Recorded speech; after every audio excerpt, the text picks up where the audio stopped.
peserta yang lain, mari kita mulai acara ini. Suaranya Pak Nasir. Cek. Kedengar Pak? Jelas Pak? Baik Cukup, Bapak Ibu. cukup jelas, Pak. Suaranya belum ada ya? Pak Aldi Turman. Oke, Materinya Pak. Siap Pak? Siap, Pak Nasir. Siap. Baik, kita mulai Pak ya. Assalamualaikum warahmatullahi wabarakatuh. Waalaikumsalam warahmatullahi Alhamdulillah, wabarakatuh. assalatu wassalamu asrafil anbiya'il mursalin wa ala alihi washabihi ajma'in. Asyhadu an la ilaha illallah wa asyhadu anna Muhammadar Rasulullah. Allahumma sholli ala sayyidina Muhammad wa ala ali sayyidina Muhammad.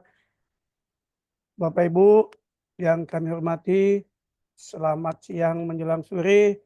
Alhamdulillah, puji dan syukur tidak henti-hentinya marilah kita panjatkan kepada Allah Subhanahu wa taala atas nikmat dan rahmat yang diberikan kepada kita semua sehingga kita dapat berkumpul bersama di forum belajar dan berdiskusi bersama di MSTC ini hari Senin tanggal 20 Januari 2025 seperti biasa waktu pelaksanaan jam 2 sampai dengan selesai. Adapun materi kita pada hari adalah pemeriksaan atau penelitian prestasi pekerjaan produksi yang akan disampaikan oleh narasumber kita Pak Aldi Turman P. Tambunan. Beliau adalah praktisi pengadaan dan kontrak. Alhamdulillah, semoga pada hari ini kita diberikan kemudahan, kelancaran oleh Allah Subhanahu wa taala sehingga acara kita ini pada hari ini dapat berjalan lancar dengan baik.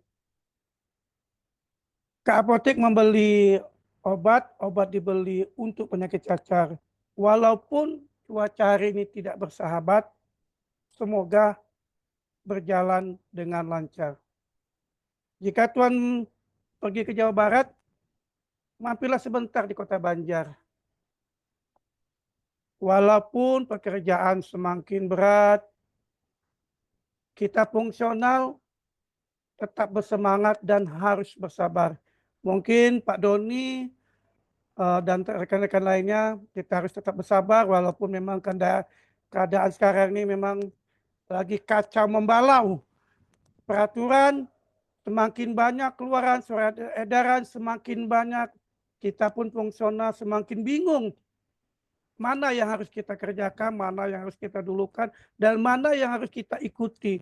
Inilah kegelisahan-kegelisahan kita selaku fungsional PBJ. Maka melalui forum ini, kesempatan ini Pak Muji, Pak Aldi, dan mungkin Pak Irwandi bisa membantu kita terkait dengan permasalahan-permasalahan kita hadapin ini. Alhamdulillah, yang terhormat Pak Muji Santosa selaku Direktur Utama MSTC, kemudian Bapak Ibu peserta webinar pada hari ini, semoga apa yang kita lakukan pada hari ini mendapat berkah dari Allah Subhanahu wa taala.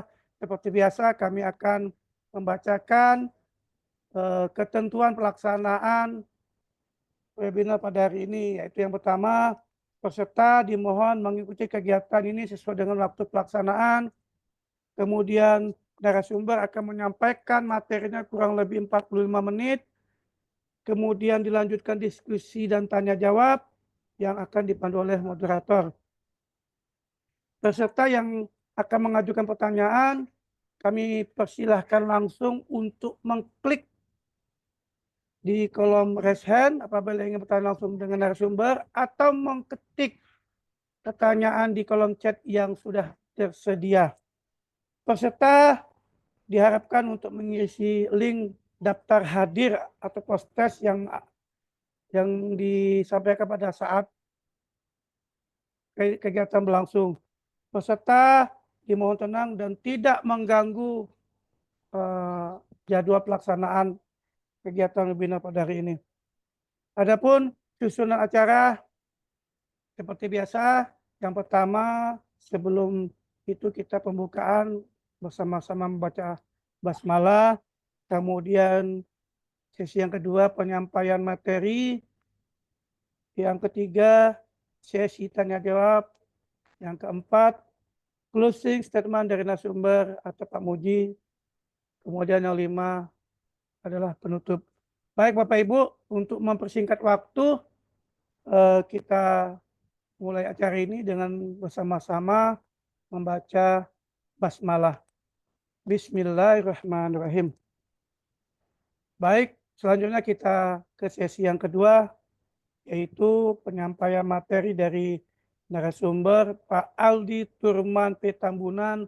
Beliau adalah praktisi pengadaan dan ahli kontrak pengadaan barang jasa. Mungkin untuk materi bisa di-share langsung Pak, bisa dicoba langsung. Kita coba dulu, mungkin kalau bisa kita lanjut ke acara. Baik Bapak Ibu, kita langsung aja ke narasumber untuk menyampaikan materinya. Kami mohon Bapak Ibu peserta sekalian untuk bersama-sama meramaikan acara ini, kita berdiskusi, belajar bersama. Selanjutnya, waktu dan tempat kami persilakan Pak Aldi Turman. Terima kasih. Baik, terima kasih Pak Nasir, Pak Muji Santosa. Eh, Sebentar saya coba share screen, mudah-mudahan sudah terlihat ya. Ya, jadi pada pertama-tama saya sampaikan selamat siang, Assalamualaikum warahmatullahi wabarakatuh. Jadi pada hari ini saya diminta oleh MSTC ya untuk kita sama-sama di sini berdiskusi tentang penilaian prestasi pekerjaan pada pekerjaan konstruksi. Jadi pada hari ini, pada siang hari ini, jadi di hari libur ini kita masih mungkin mudah-mudahan ini sesuatu yang baik ya, kita di sini mengisi waktu libur kita gitu ya untuk berdiskusi di sini tentang penilaian prestasi pekerjaan pada pekerjaan konstruksi. Mudah-mudahan ini juga bisa bermanfaat untuk Bapak Ibu di sini. Kalau tadi yang sampaikan Pak Nasir, saya menangkapnya bahwa Bapak Ibu ini sebagai fungsional pengadaan ya. Jadi mudah-mudahan ini juga bisa bisa bermanfaat untuk menambah kompetensi dari Bapak Ibu. Eh, Mohon konfirmasi apakah sudah terlihat presentasinya, Bapak Ya, Ibu? sudah jelas Pak. Sudah Sudah ya, Pak? jelas. Baik. Ya. Jadi sebelum mulai saya izin untuk memperkenalkan diri terlebih dahulu. Tadi sudah disampaikan nama saya itu lengkapnya Aldi Turman Tambunan. Saat ini tadi sudah disebutkan saya sebagai praktisi pada pengadaan barang jasa, termasuk juga pada kontrak begitu ya, untuk kontrak pengadaan barang jasa, di mana sebelumnya saya pernah bekerja pada beberapa instansi, pernah di Kementerian PU, pernah di Badan Rekonstruksi dan Rehabilitasi Aceh dan Nias, kemudian di Kementerian Perumahan Rakyat, dan terakhir bekerja di LKPP. Dan setelah itu saya bekerja sebagai tenaga ahli atau ya sebagai tenaga ahli di beberapa ya di LKPP, masih membantu juga sampai saat ini. Kemudian juga di beberapa instansi lain juga masih membantu, untuk ada yang membantu sebagai pendamping dalam pelaksanaan pengadaan, ada yang membantu menyusun peraturan, ada yang membantu untuk masalah kontrak gitu dan lain-lain. Mungkin itu sedikit perkenalan dari saya. Jadi Bapak Ibu, di sini pertama-tama yang perlu kita pahami yang disebut dengan prestasi pekerjaan itu eh, bisa kita definisikan gitu ya sebagai nilai pekerjaan yang telah dilaksanakan oleh penyedia dibandingkan dengan target keseluruhan pekerjaan sebagaimana yang ditetapkan dalam kontrak. Nah, nilai pekerjaan ini biasanya kita menggunakan satuannya itu persen ya, persentase gitu ya. Nah, jadi persentase yang sudah dikerjakan berapa, kemudian yang menjadi target dari keseluruhan pekerjaannya berapa. Jadi eh, misalkan nilai pekerjaannya, misalkan kontraknya nilainya adalah 1 miliar begitu ya. Ketika sudah dikerjakan sebanyak 200 juta ya berarti nilainya kira-kira 200 juta dibagi dengan 1 miliar dikalikan 100%, sama dengan 20%, ya itu sederhananya kira-kira seperti itu. Nah, hanya saja yang menjadi krusial adalah kalau pada pekerjaan konstruksi ini angka 20% tadi, kan kalau di pekerjaan konstruksi itu kan banyak ya item-item pekerjaannya. Ada item pekerjaannya atau ada milestone pekerjaannya begitu ya. Nah, bagaimana kita menilai begitu ya untuk setiap item pekerjaan? Karena angka 20% ini kan didapatnya dari eh, item-item pekerjaan tersebut gitu ya. Ada mungkin pekerjaan yang sebetulnya ada item pekerjaan mungkin yang baru 5%, ada yang 13%, ada yang mungkin 45% begitu ya. Nah, sehingga ketika dikumulatifkan itu bisa dinyatakan kemajuan pekerjaannya sebesar 20%, misalkan seperti itu. Nah, jadi kemudian di sini dalam yang perlu kita perhatikan karena penilaian prestasi pekerjaan ini eh, ada beberapa tujuan untuk penilaian prestasi pekerjaan ini dilakukan. Tujuan yang pertama adalah untuk keperluan pembayaran. Jadi karena untuk keperluan pembayaran, maka harus dihitung dulu prestasi pekerjaannya. Begitu, karena kan salah satu ketentuan yang harus kita patuhi adalah eh, dalam pelaksanaan kontrak pengadaan barang jasa itu sebetulnya kan tidak diperkenankan untuk membayar prestasi pekerjaan melebihi dari kemajuan fisik di lapangan. Ya, jadi ada ketentuan yang seperti itu. Kita tidak boleh membayar prestasi pekerjaan yang melebihi dari melakukan pembayaran yang melebihi prestasi pekerjaan di lapangan kalau pada pekerjaan konstruksi gitu. Ya ini di luar uang muka ya karena uang muka itu bukan prestasi pekerjaan sebetulnya. Tapi kalau untuk prestasi pekerjaan kita harus menghitung dengan benar berapa kemajuan fisiknya di lapangan, barulah bisa dibayar, di mana jumlah pembayarannya pun tidak boleh melampaui kemajuan fisik tersebut. Nah, keperluan pembayaran ini ya pembayarannya nanti bisa dengan termin, bisa dengan bulanan atau pembayaran secara sekaligus. Begitu. Ini tujuan yang pertama dilakukannya penilaian prestasi pekerjaan. Kemudian ada lagi tujuan yang berikutnya adalah untuk menentukan nilai denda keterlambatan. Jadi misalkan di dalam kontrak itu disebutkan bahwa denda keterlambatannya adalah 1/mil dari bagian pekerjaan yang terlambat dilaksanakannya. Nah, tentu kan kita harus tahu dulu yang terlambatnya itu berapa, itu berapa persen. Kemudian yang sudah dilakukan berapa persen. Dari situlah kita bisa menilai denda keterlambatan gitu ya. Berapa nilai denda keterlambatan yang akan kita kenakan kepada penyedia. Itu tujuan yang kedua. Jadi ada untuk menentukan nilai denda keterlambatan. Kemudian juga ada lagi tujuan yang lain adalah ketika terjadi pemutusan kontrak, ya, ketika terjadi pemutusan kontrak. Sebetulnya bukan hanya pemutusan kontrak yang dimaksud di sini ya. Bisa jadi pemutusan kontrak, bisa jadi penghentian kontrak. Kan sebetulnya kontrak itu kalau misalkan ada wan prestasi dilakukan pemutusan kontrak, tapi bisa juga misalkan karena keadaan kahar gitu ya, sehingga pekerjaan tidak bisa dilanjutkan, maka dilakukanlah penghentian kontrak. Nah, ketika dilakukan penghentian kontrak ataupun pemutusan kontrak, penyedia kan tetap berhak mendapat pembayaran atas pekerjaan yang sudah dilaksanakan. Nah, pembayarannya itu berapa nilainya? Nah, ya tentu harus ada hitung-hitungan.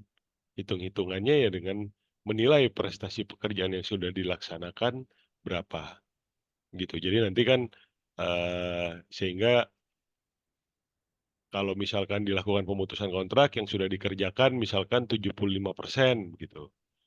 Nah, ketika yang sudah dilaksanakan 75%, nanti kemudian kita cek di kontraknya seperti apa, apakah bisa dibayar sebesar 75%. Nah, itulah dasar dilakukannya pembayaran. Demikian juga untuk penghentian kontrak.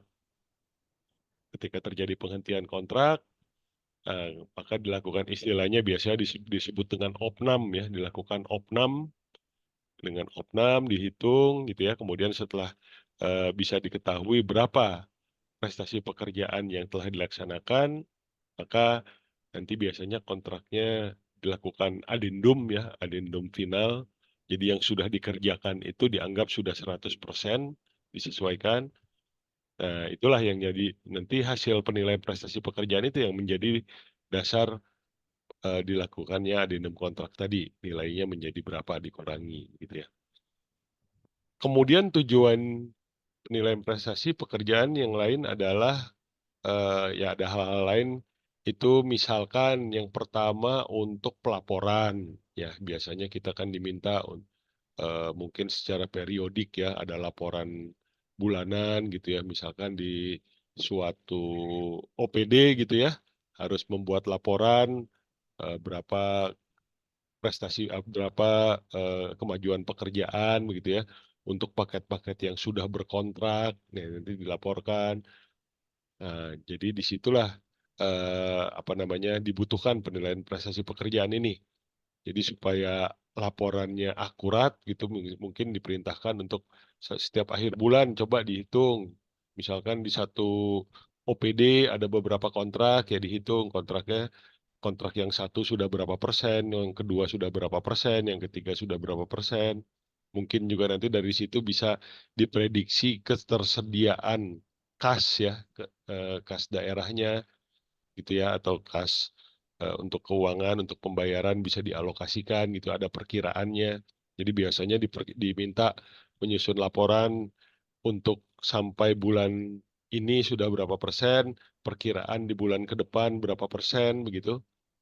Nah, sehingga bisa diperkirakan kebutuhan anggaran untuk dilakukan yang dibutuhkan untuk di bulan yang mendatang. Itu kira-kira tujuan dilakukannya penilaian prestasi pekerjaan. Kemudian di sini di dalam penilaian prestasi pekerjaan ini di sini ada beberapa pihak gitu ya yang terlibat. Yang pertama itu pejabat penandatangan kontrak. Nah, pejabat penandatangan kontrak ini dalam hal tertentu mungkin tidak bisa langsung begitu ya untuk eh, melakukan penilaian. Nah, mungkin di sini pejabat penandatangan kontrak ini nanti bisa dibantu oleh tim teknis, oleh pengawas lapangan, oleh direksi lapangan begitu ya di dalam melakukan penilaian prestasi pekerjaan ini. Tapi intinya di sini sebetulnya di dalam penilaian prestasi pekerjaan ini ada 3 pihak yang harus terlibat. Yang pertama adalah pejabat penandatangan kontrak, kemudian juga ada konsultan pengawas atau manajemen konstruksi, kemudian juga dari penyedia jasa pelaksana konstruksinya sebagai pihak yang nantinya yang melaksanakan pekerjaan konstruksinya. Jadi ada penyedia jasa pelaksana konstruksi ini yang harus terlibat. Jadi ada 3 pihak ini. Nah, hanya saja pihak pertama ini mungkin nanti bisa dibantu tim teknis, bisa dibantu pengawas lapangan, bisa dibantu direksi lapangan. Gitu. Ini pihak-pihak yang terlibatnya. Jadi makanya nanti biasanya di dalam suatu apa namanya suatu katakanlah berita acara begitu ya. Berita acara penilaian prestasi pekerjaan itu umumnya ada 3 pihak ini yang harus menandatangani berita acaranya atau menandatangani perhitungannya. Begitu. Yang pertama adalah penyedia jasa pelaksana konstruksinya. Jadi biasanya formulir penilaian prestasi pekerjaan itu atau formulir opnam pekerjaan itu dibuat oleh itu oleh siapa? Oleh pelaksana konstruksi. Misalkan dibuat oleh PT misalkan PT Teknik Jaya misalkan. Dibuat oleh kemudian nanti diperiksa oleh konsultan pengawas atau konsultan manajemen konstruksi. Nah, biasanya yang tanda tangannya nanti siapa? Tim leadernya begitu ya. Tim leader dari konsultan pengawas atau konsultan manajemen konstruksi. Jadi diperiksa di situ. Baru kemudian disetujui oleh ya, ini biasanya ya pejabat penataan kontrak nih yang menyetujui. Bisa PPK atau ya siapapun yang menjadi pejabat penataan kontrak. Nah, jadi ada 3 pihak itu. Biasanya di dalam formulirnya itu ada seperti itu. Dibuat oleh, diperiksa oleh, kemudian disetujui oleh siapa. Gitu. Jadi ini hal yang penting juga untuk kita sama-sama lihat bahwa harus ada 3 pihak ini untuk menyetujui atau untuk menyepakati prestasi pekerjaan yang telah dilaksanakan. Nah, kemudian di sini Bapak Ibu, dalam penilaian prestasi pekerjaan ini ada tahapan-tahapannya. Nah, tahapan-tahapannya itu, langkah-langkahnya itu, yang pertama adalah kita harus memastikan dulu bahwa pekerjaan yang telah dilaksanakan itu telah memenuhi standar kualitas atau telah memenuhi proses pengendalian mutu. Atau sederhananya adalah bahwa pekerjaan yang telah dilaksanakan itu telah dilakukan pengujian-pengujian yang diperlukan. Gitu. Jadi kalau belum dilakukan pengujian, maka pekerjaan tersebut belum bisa dianggap sebagai prestasi meskipun sudah dilaksanakan. Jadi kalau belum memenuhi pengujian-pengujian yang disyaratkan, misalkan pekerjaan konstruksi pembangunan jalan misalkan, ada pekerjaan aspal, pekerjaan ACWC misalkan. Pekerjaan ACWC itu ya baru bisa dihitung atau bisa diterima sebagai prestasi pekerjaan bukan hanya ketika sudah dihampar gitu. Bukan hanya ketika sudah dihampar, tetapi sudah dihampar dan sudah dilakukan pengujian terhadap hamparan atau ya hamparan aspal yang sudah dilaksanakan. Jadi kalau belum dilakukan pengujian, maka belum bisa dianggap sebagai prestasi pekerjaan. Jadi itu yang pertama yang harus kita pastikan adalah sudah memenuhi standar kualitas atau sudah memenuhi proses pengendalian mutu belum? Gitu. Jadi misalkan ada beberapa pengujian untuk satu pekerjaan, mungkin saja ada beberapa pengujian yang harus dilakukan, itu sudah terpenuhi semua atau belum. Kemudian kita juga harus mengidentifikasi standar atau prosedur pengukuran pekerjaan yang digunakan dan yang ditetapkan di dalam kontrak. Jadi kadang-kadang untuk suatu pekerjaan itu ketika prosedur pengukurannya itu katakanlah misalkan ada beberapa cara pengukuran lah misalkan. Nah, ketika diukur dengan metode yang satu dengan yang lain bisa saja hasilnya berbeda. Begitu. Jadi kita harus lihat dulu standar pengukurannya bagaimana yang ditetapkan.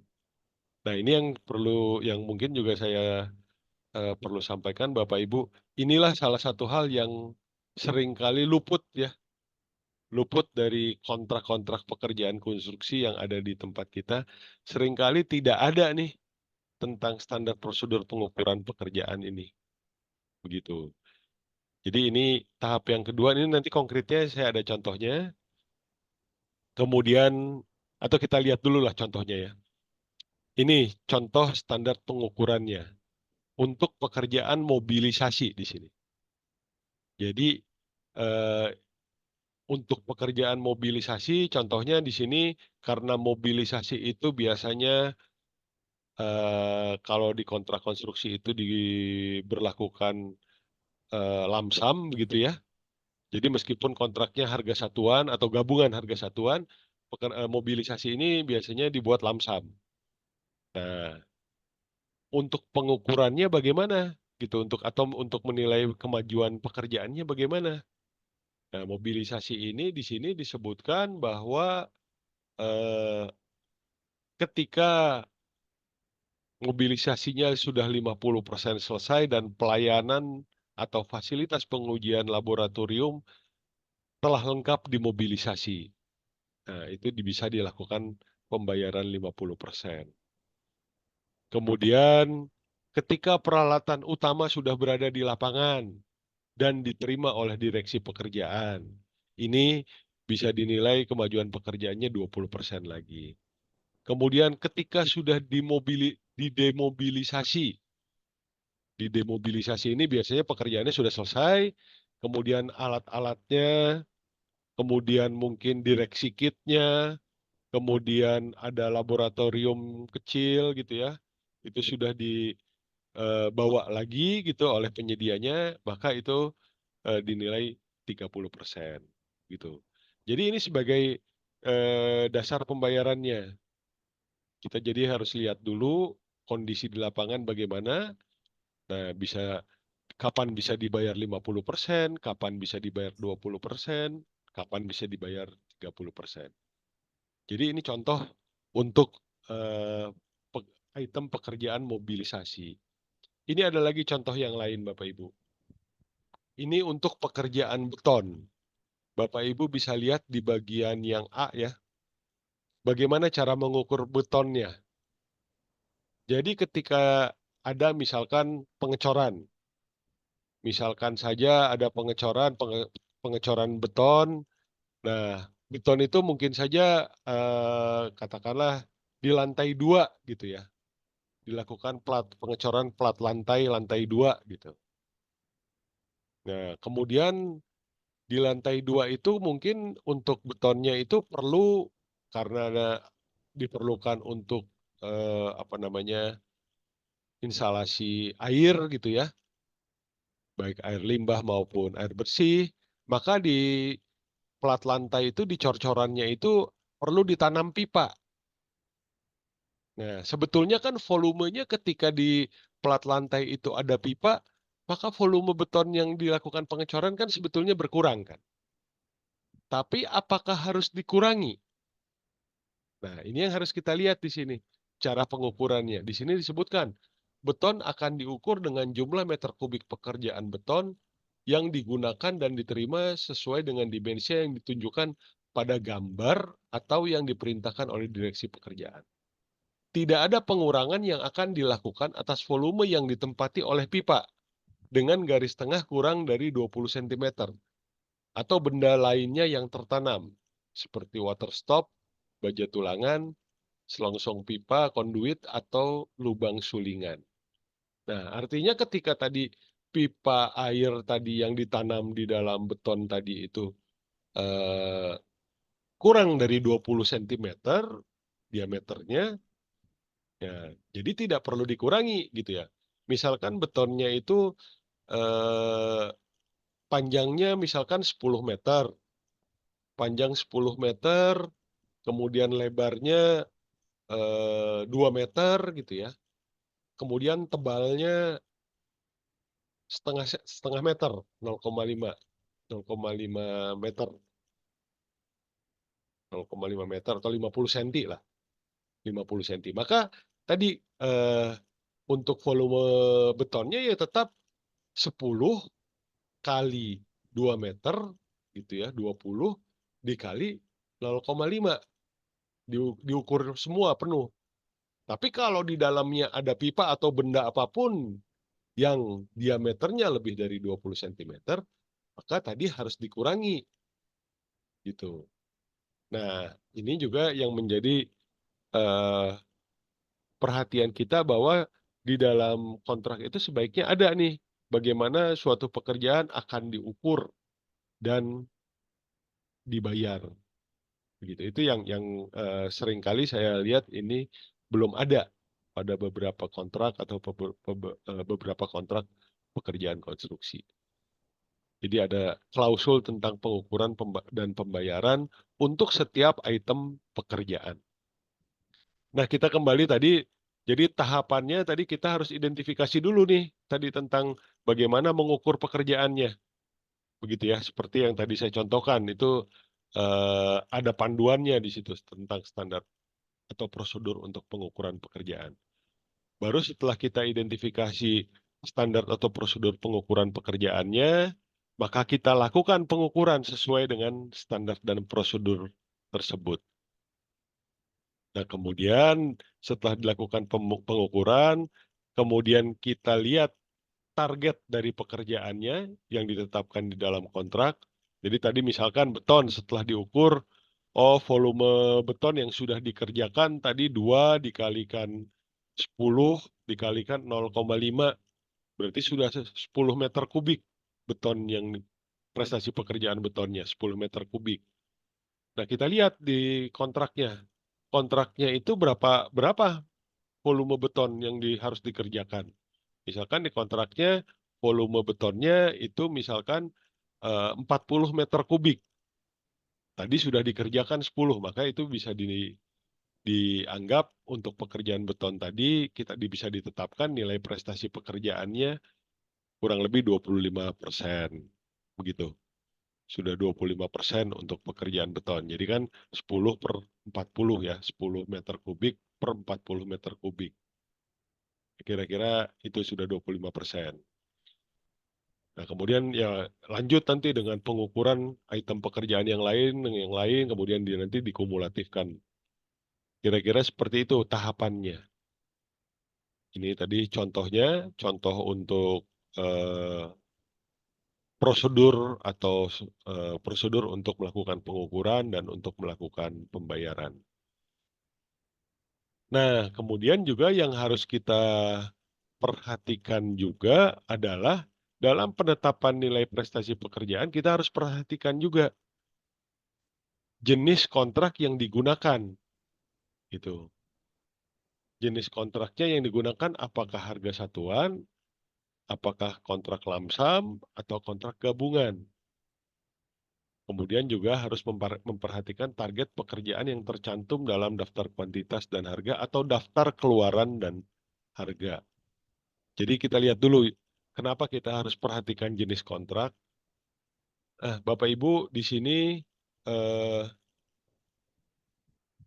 kalau kita lihat di sini ya Bapak Ibu, ini kalau kontraknya sebentar, ini saya tampilkan di sini ya. Di sini ada satu contoh. Ini sebetulnya hanya rekapitulasi ya, rekapitulasi suatu pekerjaan konstruksi. Nah, di sini Bapak Ibu kita lihat ya, di sini ada pekerjaan persiapan, ada pekerjaan galian dan timbunan, ada pekerjaan pasangan, ada pekerjaan beton. Ini kita misalkan saja. Jadi pekerjaan persiapan ini sudah selesai 100% ya. Yang dimaksud selesai 100% itu sudah seluruhnya dikerjakan. Kontraknya 2,43%. Nah, kemudian pada tagihan yang lalu ini sudah dibayar, sudah dianggap prestasinya terpenuhi 2,43. Pekerjaan galian dan timbunan ini 0,8%. Ini juga sudah dipenuhi seluruhnya 0,8%.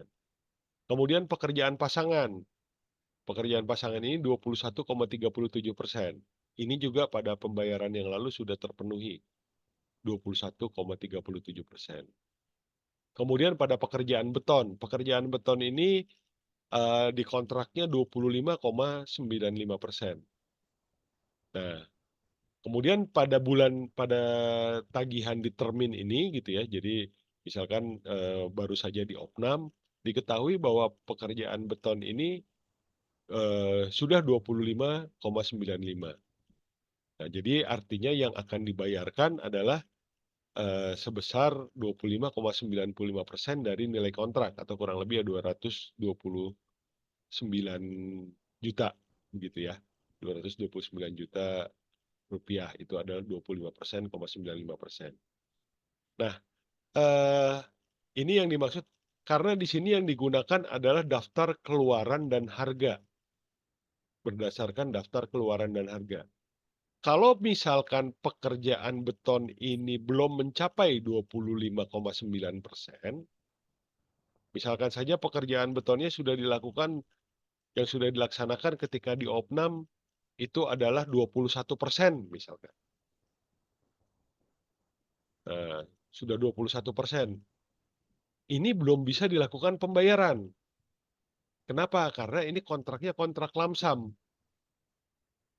Gitu. Ini kontraknya kontrak lamsam. Kalau kontrak lamsam, ketika belum mencapai target untuk setiap milestone atau setiap yang dimaksud milestone ini yang ada Romawi 1 sampai 12 ini di sebelah kiri, ini adalah milestone-nya. Ketika milestone ini belum terpenuhi seluruhnya, maka tidak boleh dilakukan pembayaran. Misalkan pekerjaan beton tadi baru 21%, tidak bisa dibayar 21%. Harus tunggu dulu sampai 25,95% baru bisa dilakukan pembayaran.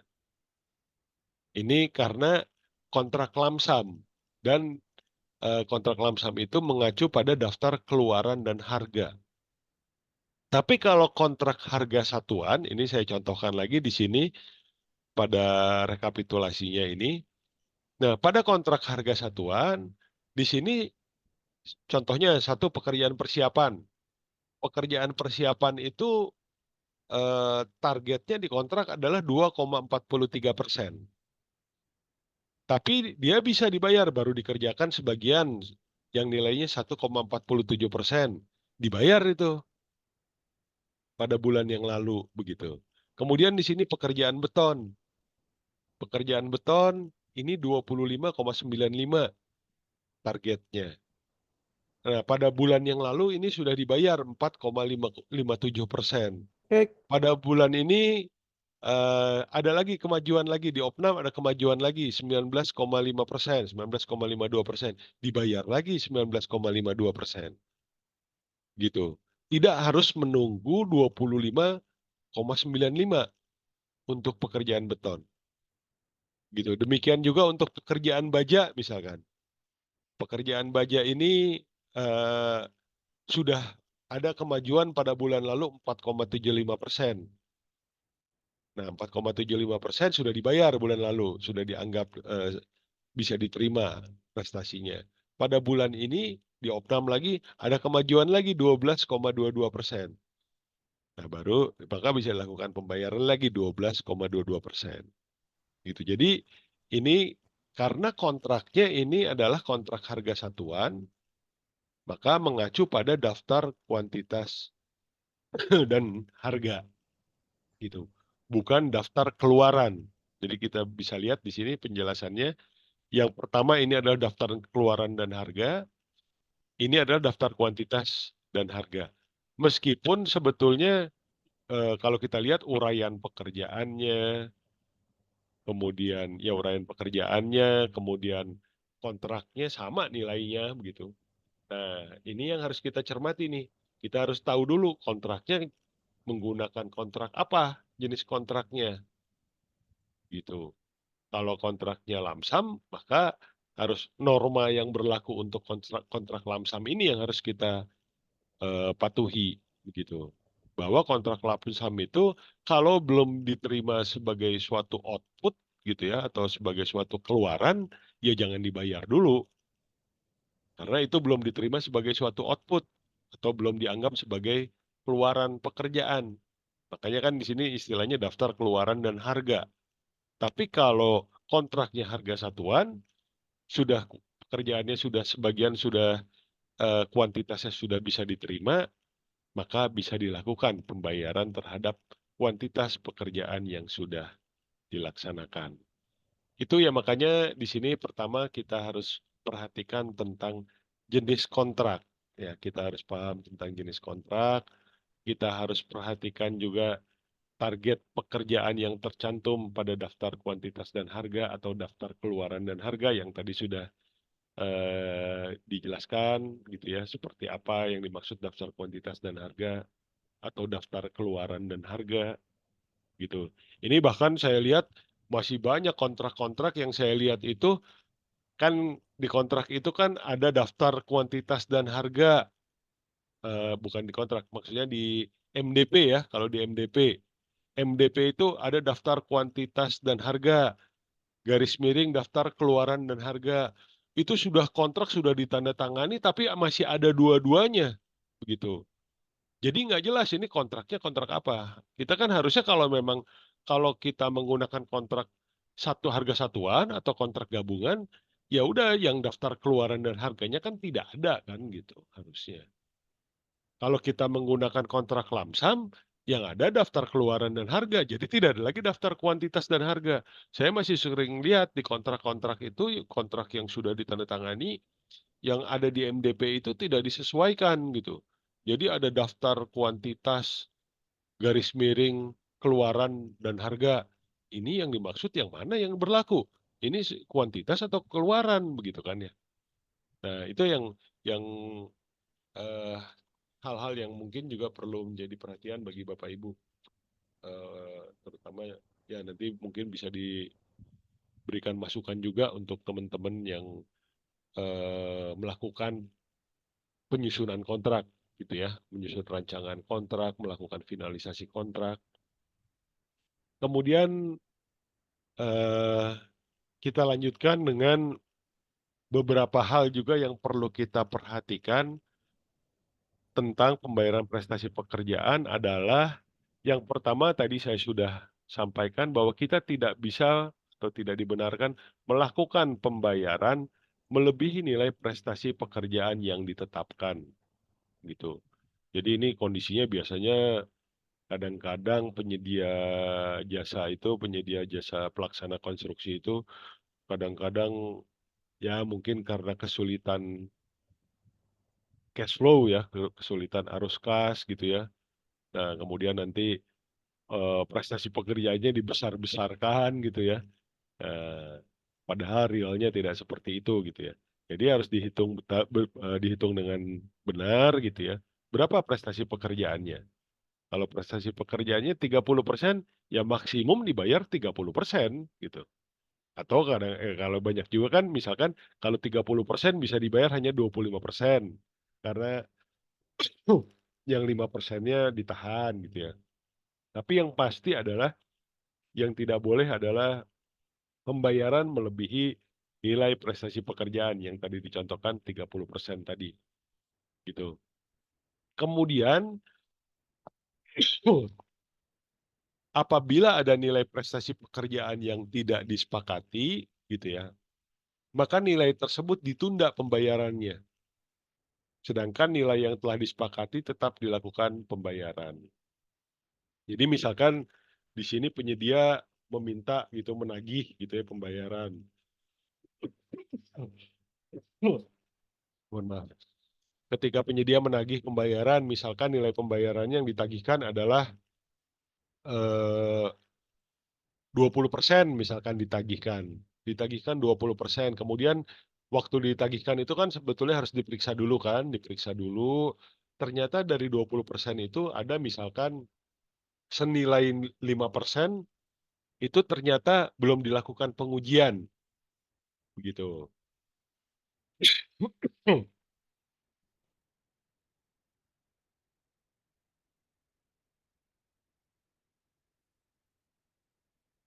Jadi ada sekitar 5% mungkin hasil ujinya dari laboratorium belum keluar gitu ya. Maka pembayaran untuk yang 5% itu harus ditunda dulu. Harus ditunda dulu, tapi yang sisanya yang 15% tadi boleh tetap dibayarkan. Jadi itu yang perlu kita perhatikan ketika kita melakukan pembayaran prestasi pekerjaan. Karena ya sebetulnya prestasinya tetap ketika tadi itu tagihannya 20%, tapi 5% itu belum ada belum ada hasil pengujiannya, ya berarti nilai prestasi pekerjaannya kan sebetulnya memang 15%. Gitu kira-kira Bapak Ibu. Kemudian ini juga yang harus kita perhatikan adalah tentang pembayaran untuk material onsite ya, tentang pembayaran untuk material onsite. Jadi kita harus perhatikan untuk material onsite ini tata cara pembayaran yang ditetapkan di dalam kontrak itu berapa gitu. Misalkan 70% untuk materialnya gitu ya. Kemudian 30% ketika sudah terpasang. Ya itu harus harus di apa namanya? Kita lihat lagi di dalam kontrak pembagiannya berapa persen untuk material berapa, untuk nanti ketika sudah terpasang berapa gitu. Jadi jangan sampai ketika material onsite tapi pembayarannya full gitu ya, padahal belum terpasang. Misalkan pekerjaan pembangunan gedung gitu ya, ada eskalator. Nah, eskalatornya sudah ada di lokasi pekerjaan dan memang ditetapkan di dalam kontrak itu sebagai material onsite. Nah, maka ketika akan membayar eskalator tersebut, ya kita lihat nih eskalator ini menurut kontraknya di nilai prestasinya berapa persen gitu. Ini jangan sampai terlewat gitu ya. Bahkan kalau memang ternyata eskalator itu tidak dianggap atau tidak ditetapkan sebagai material onsite yang bisa dibayar, ya jangan dilakukan pembayaran. Nanti aja tunggu ketika sudah terpasang gitu. Karena pada prinsipnya sebetulnya kan pekerjaan konstruksi ini adalah pembayaran dilakukan atas pekerjaan yang sudah terpasang. Bahkan ada lagi juga kalau yang kontrak lamsam itu sebetulnya yang sudah diterima sebagai suatu keluaran. Begitu. Kemudian juga yang perlu kita pahami bersama adalah bahwa pekerjaan yang telah dinilai sebagai prestasi pekerjaan dan telah dilakukan pembayaran bukan berarti pekerjaan tersebut telah diserah terimakan. Begitu ya, Bapak Ibu. Jadi meskipun pekerjaan tersebut, misalkan pekerjaan konstruksi dibagi beberapa termin. Termin 1 sudah dibayar, kemudian termin 2 sudah dibayar. Bukan berarti pekerjaan yang dibayar pada termin 1 dan termin 2 itu pekerjaannya sudah diserah terimakan. Gitu. Karena pembayarannya kan misalkan dibagi menjadi 5 termin gitu ya. Nah, itu belum diserah terimakan. Nanti yang serah terimanya ya berdasarkan setelah pekerjaannya selesai dibuat berita acara serah terima, itulah yang berarti telah diserah terimakan. Tapi kalau prestasi pekerjaan ini bukan pekerjaan yang sudah diserah terimakan. Begitu Bapak Ibu, ini juga suatu hal yang penting. Jadi jangan sampai misalkan pembangunan gedung 3 lantai, waktu lantai 1 sudah dikerjakan, dilakukan pembayaran ya, sudah dianggap sebagai prestasi, dilakukan pembayaran. Nah, kemudian waktu mengerjakan lantai 2 ternyata ada masalah nih di lantai 1. Begitu. Ternyata waktu diminta untuk memperbaiki, penyedianya menolak loh, itu kan lantai 1 sudah kita serah terimakan, misalkan seperti itu. Nah, ini juga yang saya agak khawatir adalah pada beberapa teman-teman di beberapa instansi itu saya lihat ketika melakukan pembayaran termin mereka bikin berita acara serah terima gitu. Itu yang saya rasa kurang tepat ya. Kalaupun membuat berita acara seharusnya berita acara prestasi pekerjaan saja, bukan berita acara serah terima pekerjaan.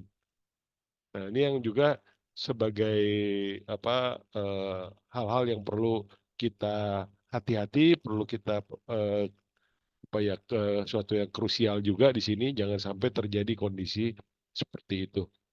Gitu. Ketika diminta untuk memperbaiki, alasan penyedia bahwa pekerjaannya sudah dilakukan serah terima. Seolah-olah jadi ada serah terima sebagian pekerjaan. Nah, ini yang bahwa penilaian prestasi pekerjaan itu bukan berarti pekerjaannya meskipun sudah dibayar, bukan berarti pekerjaannya sudah diserah terimakan. Jadi ya kalau kita lihat mungkin juga itu ya seperti di pengadaan barang juga mungkin seperti itu ya. Ketika pengadaan komputer, misalkan pengadaan komputer 20 unit, sudah datang 10 unit gitu ya. Nah, apakah yang 10 unit itu diserah terimakan atau tidak? Nah, gimana kalau ada kerusakan dari yang 10 itu gitu. Meskipun di situ ada garansi sebetulnya ya. Kira-kira itu Bapak Ibu juga yang perlu kita perhatikan. Mungkin itu yang bisa saya sampaikan sebagai pembuka untuk diskusi kita pada siang hari ini. Untuk selanjutnya saya kembalikan kepada moderator. Silakan, terima kasih atas perhatiannya. Baik, terima kasih pada Pak Aldi Turman selaku narasumber yang sudah menyampaikan materinya terkait dengan pemeriksaan hasil pekerjaan konstruksi. Bapak Ibu, alhamdulillah kita sudah memasuki sesi tanya jawab. Sebelum itu, marilah kita bersama-sama memberikan aplaus kepada narasumber yang sudah menyampaikan materinya. Baik, selanjutnya kita lanjut ke sesi yang ketiga, sesi tanya jawab. Pergi ke sungai memancing ikan daripada pusing mikirin pekerjaan. Materi tadi sudah disampaikan. Kami persilakan kepada peserta yang ingin mengajukan pertanyaan. Kami persilakan melalui raise hand apabila ingin bertanya langsung kepada penyedia, kepada narasumber, atau ketik di kolom chat yang sudah tersedia. Sekali lagi kami mohon kepada Bapak Ibu, mari kita berdiskusi dan belajar bersama terkait dengan materi ini. Kami persilakan Bapak Ibu yang ingin raise hand. Kalau tidak ada, kami akan lanjut ke ini. Itu ada Pak Pak. Nasir? Oh ya, ini alhamdulillah sudah ada dari Pak Doni Otai. Silakan Pak Doni. Kalau bisa kamera di on cam kan biar kami tahu dari mana asalnya Pak. Silakan Pak Doni. Selamat sore Pak Nasir, Pak Aldi sebagai narasumber, Pak Nasir sebagai moderator. Izin, sebelumnya kamera saya tidak aktifkan karena signal di tempat saya ini nggak stabil, sehingga Siap. kalau saya pasang pasti akan agak putus-putus nih Pak Nasir. Nah, izin Pak Aldi, mau nanya Oke, nih Pak. terkait saya Lanjut. menarik apa yang disampaikan Pak Aldi tadi terkait ketentuan untuk pembayaran prestasi pekerjaan di dalamnya yang kalau nggak salah itu ada ketentuan terkait prosedur. Nah, ada suatu pengalaman di suatu tempat, saya nggak bisa sebutkan tempatnya di mana, tapi pengalaman ini itu real terjadi. Saya selaku tim teknis waktu itu. Jadi ada suatu pekerjaan ini suatu kompleks pembangunan beberapa gedung, terus ada jalan lingkungan di situ yang menghubungkan antar gedung tersebut. Yang awalnya spesifikasinya itu pakai paving, Pak. Pakai paving. Namun dalam suatu kondisi terjadi, ternyata itu bukan pekerjaan paving, tetapi ada pekerjaan beton. Cor-coran beton gitu. Lebih meningkat kualitasnya. Nah, otomatis kan itu tidak mempengaruhi nilai kontrak. Akan ada pengurangan nilai yang bangunan lain yang pasti akan menyesuaikan. Karena kalau misalnya mau akomodir itu kan pasti akan melebihi dari nilai kontrak kan. Karena nilai itu lebih besar dari kontrak. Alasannya dari waktu itu kenapa itu dia? Seperti itu. Karena mobil alat peralatan itu terhambat. Tapi kami melihat secara keteknisan bahwa itu bukan suatu hal yang kalau menyimpulkan itu ya terkesan mengada-ada. terkesan mengada-ada dan tidak bisa kami terima gitu. Hanya setelah kami telusuri bahwa pekerjaan tersebut itu tidak melalui suatu prosedur yang benar, Pak Aldi. Tidak ada izin pelaksanaan dari konsultan MK. Tidak ada izin dalam hal ini untuk prosedur untuk melaksanakan itu. Namun telah dilaksanakan. Waktu itu kami tegur ke MK-nya waktu itu. Kenapa ini nggak dihentikan? Karena ini harus izin dari konsultan MK kan baru bisa melaksanakan pekerjaan di lapangan. Kami diskusi sama tim MK waktu itu. Jadi sebenarnya spesifikasi sebelum yang ditetapkan dalam kontrak itu sebenarnya memungkinkan untuk itu. Tetapi ini oleh kontraktor ini seakan-akan dia dibuat pekerjaan yang baru gitu. Dibuat pekerjaan baru. Kami curiga karena waktu itu kan mereka waktu tender itu mereka turun harga jor-joran jadi dari kalau nggak salah sampai 80% pas itu supaya nggak ada evaluasi kewajaran harga gitu. Jadi memang diukur pas itu. Jadi waktu itu kami curiga karena jangan-jangan ini ada modus dari teman-teman penyedia pekerjaan-pekerjaan yang enak itu ditambahkan lah, yang pekerjaan yang memberatkan mereka itu dihilangkan. Jadi kami ingatkan waktu itu ke PPK-nya, hati-hati dengan prosedur yang dilakukan oleh apa namanya, oleh penyedia. Kami keberatan waktu itu. Tapi beriringan waktu terjadi, kami lihat ternyata sudah ada persetujuan dari konsultan perencana, gitu. Konsultan perencana yang sebelumnya kami waktu itu kan tanyakan ini sudah izin dari konsultan perencana. Mereka belum ada, tapi adanya kemudian muncul pada persetujuan. Jadi secara prosedur kami melihat itu tidak sesuai. Jadi mereka mengerjakan dulu, baru minta kemudian untuk diminta. Jadi artinya administrasi dibenar kemudian. Nah ini menurut kami Pak Aldi, kami ingin mau tanyakan gimana terkait kondisi ini.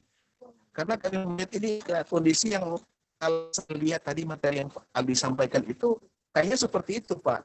Tidak sesuai dengan prosedur. Jadi pekerjaan-pekerjaan yang ini seakan-akan diadakan untuk ya gitu lah ditambah-tambahin untuk yang artinya gini, kadang-kadang kan dia suka pekerjaan yang enak aja yang mereka mau tambahkan, yang agak sulit mereka hilangkan gitu. Sehingga pekerjaan ini ada yang penyesuaian yang harus dilakukan yang menghilangkan fungsi bangunan yang lain. Nah itu yang kami keberatan waktu itu Pak. Nah mohon pendapatnya Pak Aldi ini terkait soal kasih Pak Aldi. Baik, terima kasih Pak Doni yang sudah menyampaikan pertanyaannya. Memang Pak Doni tadi kurang jelas suaranya Pak, putus-putus Pak. Memang kami menangkap kurang jelas juga.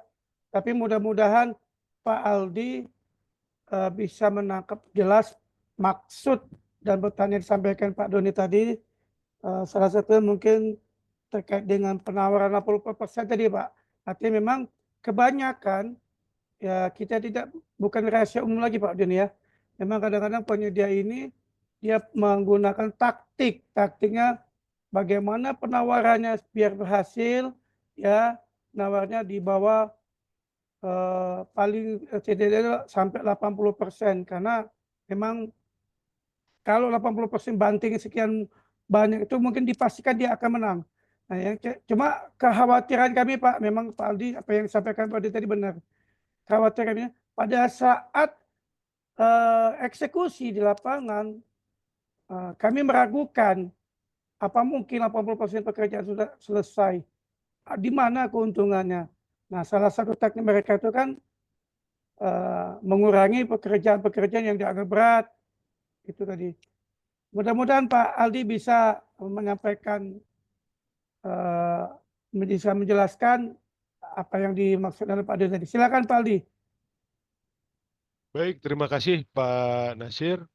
Terima kasih Pak Doni. Jadi memang Pak Doni, ini kan sebetulnya kan dalam pekerjaan konstruksi ini kan ada beberapa norma ya yang harus yang harus kita perhatikan gitu ya.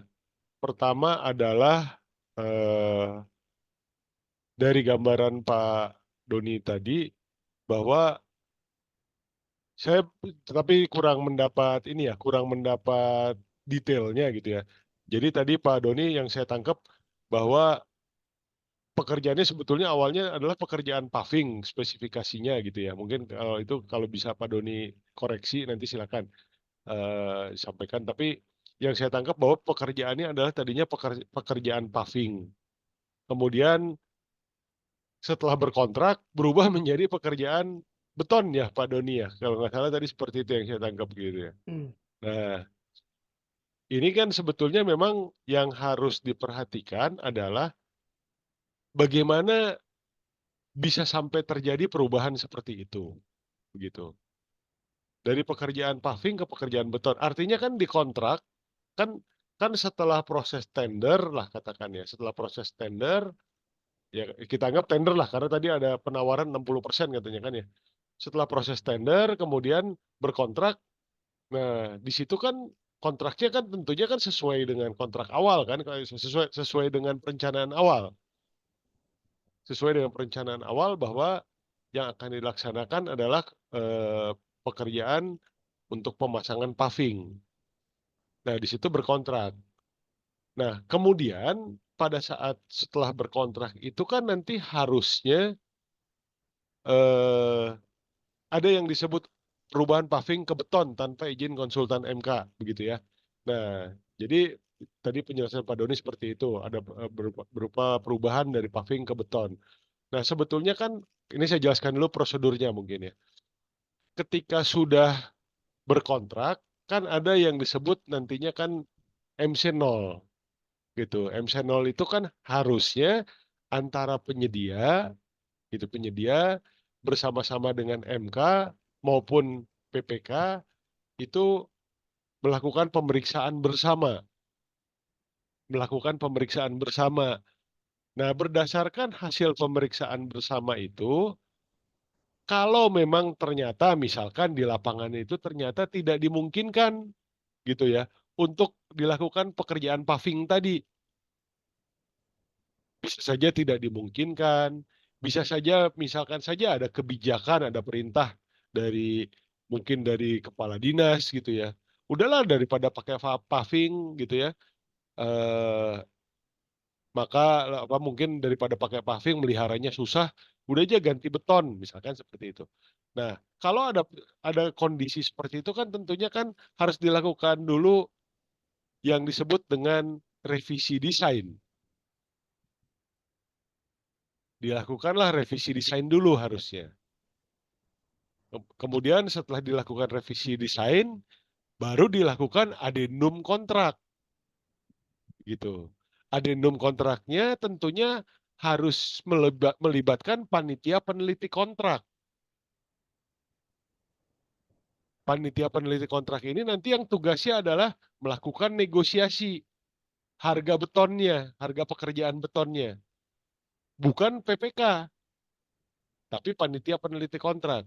Setelah panitia peneliti kontrak setuju untuk dilakukannya bisa menerima, barulah diusulkan kepada PPK untuk adendum kontrak.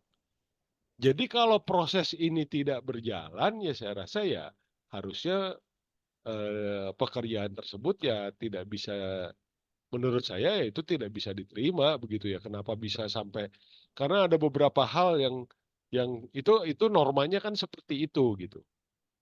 Kok melakukan perubahan ya menurut saya malah tidak tanpa persetujuan MK, berarti kan MK-nya nggak tahu kan itu gitu.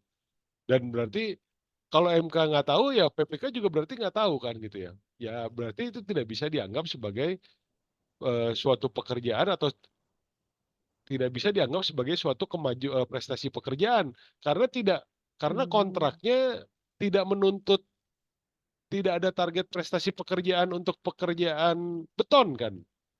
Kontraknya kan berarti kan prestasi yang ditargetkan adalah pekerjaan paving gitu. Nah, itu yang seperti itu kira-kira yang mungkin yang bisa saya jelaskan secara umum gitu ya. Sebetulnya ada detail-detailnya lagi begitu ya. Bisa saja dilakukan perubahan seperti itu, tetapi nanti kan harusnya ada revisi desain. Revisi desain siapa yang melakukan? Revisi desain kan harusnya dikembalikan ke konsultan perancangnya atau konsultan perencananya. Tidak bisa MK melakukan revisi desain.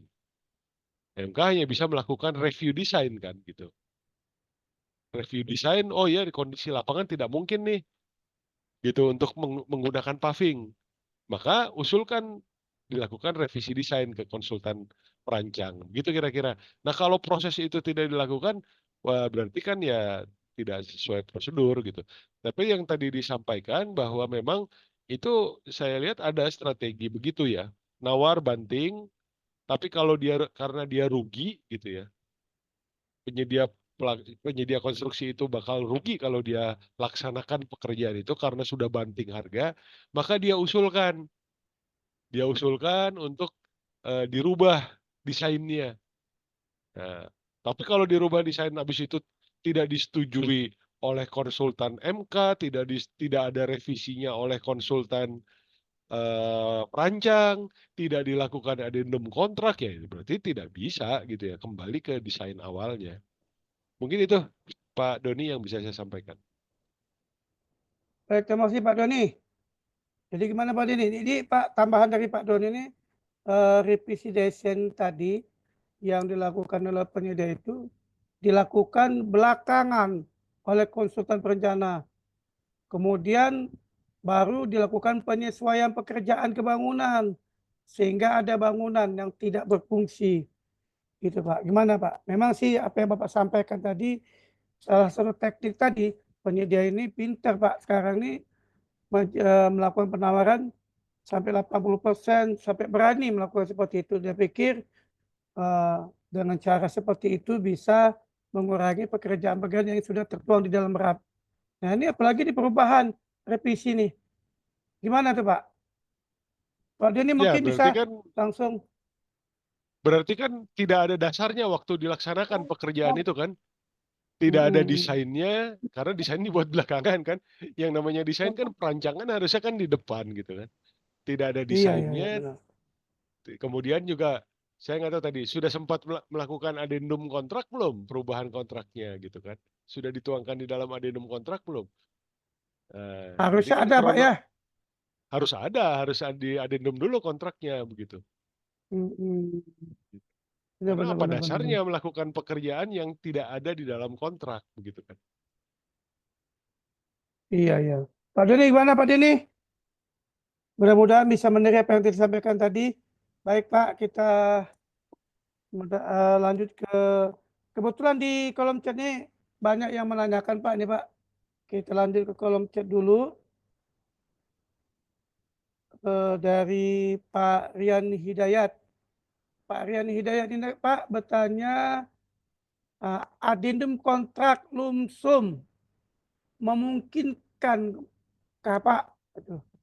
Maksudnya mungkin untuk pekerjaan konstruksi dilakukan adendum kontrak. Kan kontraknya lumsum Pak, dilakukan adendum kontrak. Bagaimana Pak? Bisa nggak kira-kira? Baik, untuk adendum kontrak lumsum pada pekerjaan konstruksi itu dimungkinkan. Sepanjang memang ada perubahan ruang lingkup pekerjaan. Jadi ada perubahan ruang lingkup ya Bapak Ibu ya. Bukan perubahan volume. Bukan perubahan volume. Ya, jadi karena ada kebutuhan perubahan ruang lingkup. Kalau cuma tambah kurang volume, ya tidak bisa pada kontrak lumsum. Iya, iya. Makanya sebetulnya saya tidak merekomendasikan pada pekerjaan konstruksi, apalagi pekerjaan konstruksi yang agak besar begitu ya, bangun kantor, bangunnya yang kira-kira, saya tidak merekomendasikan untuk menggunakan kontrak lumsum. Sebaiknya tetap menggunakan kontrak gabungan, ya, lumsum dan harga satuan atau harga satuan begitu. Karena pekerjaan konstruksi yang namanya pekerjaan konstruksi itu kan dibuat berdasarkan desain ya. Umumnya dilakukan berdasarkan DED gitu ya. Nah, DED itu tingkat akurasinya itu tidak mencapai 100%. Sehingga nanti pasti dibutuhkanlah tambah kurang paling tidak gitu ya. Nah, kalau menggunakan kontrak lumsum kan tidak bisa melakukan penyesuaian-penyesuaian tambah kurang volume itu gitu. Karena untuk membuat DED yang akurasinya 100% itu terlalu mahal. Jadi memang secara praktek ya pada pekerjaan konstruksi itu yang namanya DED itu akurasinya tidak sampai 100%. Itu memang secara prakteknya seperti itu. Secara keilmuan itu memang ada datanya begitu. Oh, Jadi memang saya tidak menyarankan untuk pekerjaan konstruksi kecuali memang sangat sederhana ya. Tapi kalau konstruksi yang sudah agak-agak itu saya rasa agak-agak ya bangunan 2-3 lantai aja menurut saya udah aja lah pakai kontrak harga satuan atau gabungan gitu. oh. Jadi Jadi bisa ya. lebih disarankan ke gabungan Pak ya, lumsum dan harga satuan lah Pak ya. Karena Iya, betul. kalau pekerjaan lumsum artinya sesuai dengan DED atau RAP yang sudah ada. Jadi agak sulit dilakukan adendum kecuali memang pekerjaan itu ringan atau pekerjaan yang istilahnya itu seperti kalau di daerah di tempat kami itu kayak pengadaan langsung gitu Pak ya. Itu kan tidak berlaku tidak terlalu rumit pekerjaannya. Itu sangat sederhana. Mungkin bisa lah pakai kontrak lumsum. Tapi kalau untuk pekerjaan yang tidak sederhana disarankan untuk kontrak lumsum dan harga satuan. Itu mungkin Pak ya. Ya, betul, Pak. Jadi kalau misalkan cuma bikin pos jaga kantor gitu ya, pos jaga di kantor ya itu oke lah gitu ya. Tapi kalau Iya, sudah iya, iya. membangun 2 ruang lantai, 3 lantai. ruang ruang kantor 2 lantai 3 lantai sebaiknya jangan pakai kontrak Ya, lumsum. oke. Gitu. Baik, terima kasih. Baik, Pak Rian Hidayat, terima kasih. Kita lanjut yang raise hand, Pak. Ini dari Pak Muhammad Asar. Silakan Pak Muhammad, waktu silakan. Iya, terima kasih Pak. Apa suara saya jelas didengar Pak? Jelas, Jelas, Pak. Pak. Silakan Pak. Dari mana Oke. Pak? Saya Asar dari Sopeng, Sulawesi Selatan. Silakan Pak. Begini Pak, terkait tadi dengan pembayaran mobilisasi, misalnya ada pekerjaan jalan ini, Iya.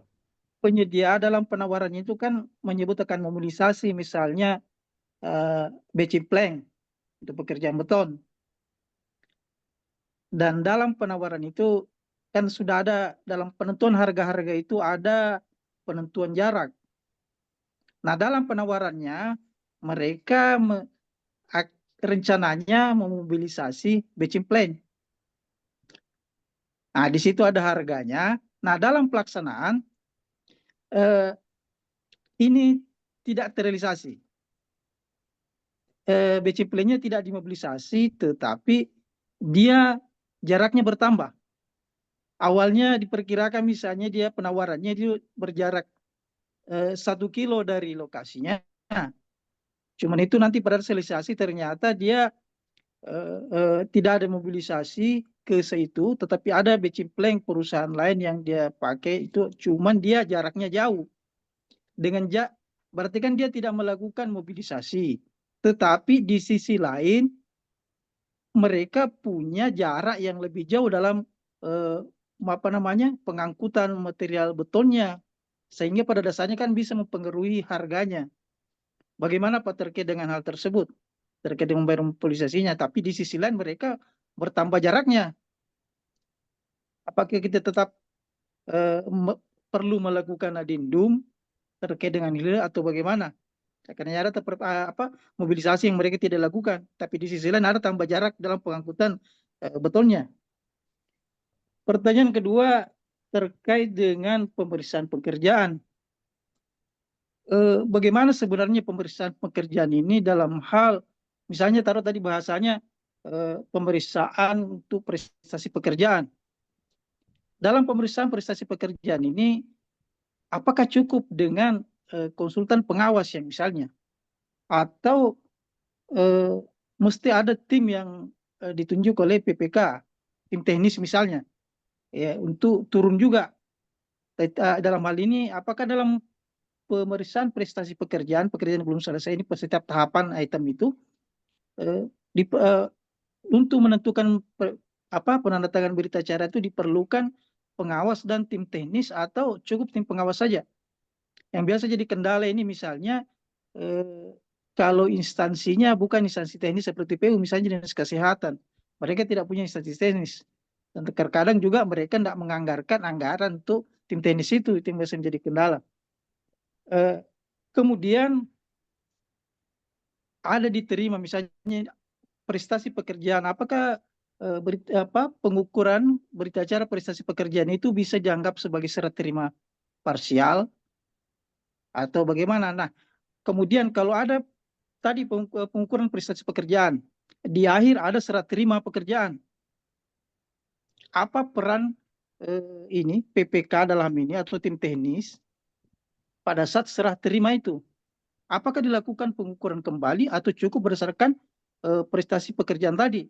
Kecuali misalnya tadi disebutkan bila pekerjaan itu sudah misalnya sudah lantai 1 tadi sudah diterima, tidak ada masalah, ya tidak usah dilakukan pemeriksaan. Kecuali kalau misalnya sudah diterima pekerjaan lantai 1 ternyata di belakang ada yang rusak, nah itu hasilnya diperbaiki di serah terima. Jadi mungkin ini Pak yang saya mau tanyakan terkait dengan ada agak-agak masih belum jelas ini itu bagaimana peran PPK tim teknis dalam hal pengukuran prestasi pekerjaan dan serah terima pekerjaan. Kemudian terkait dengan pembayaran pekerjaan itu disebutkan tadi klausul-klausulnya terkait misalnya penggunaan pipa. Bagaimana dengan besi beton misalnya? Bagaimana untuk pekerjaan besi beton? Apakah bisa, karena ini kan volumenya agak-agak besar juga sih, kalau pipa mungkin tidak, tapi bagaimana terkait dengan perhitungan volume yang untuk pekerjaan beton bertulang? Saya kira cukup sementara itu Pak. Terima kasih. Assalamualaikum warahmatullahi wabarakatuh. Waalaikumsalam warahmatullahi wabarakatuh. Waalaikumsalam. Terima kasih Pak Muhammad Nasar.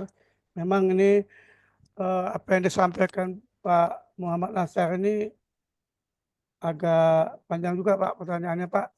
Dan juga pengalaman kami juga hampir sama dengan beliau juga terkait dengan Beciplen tadi.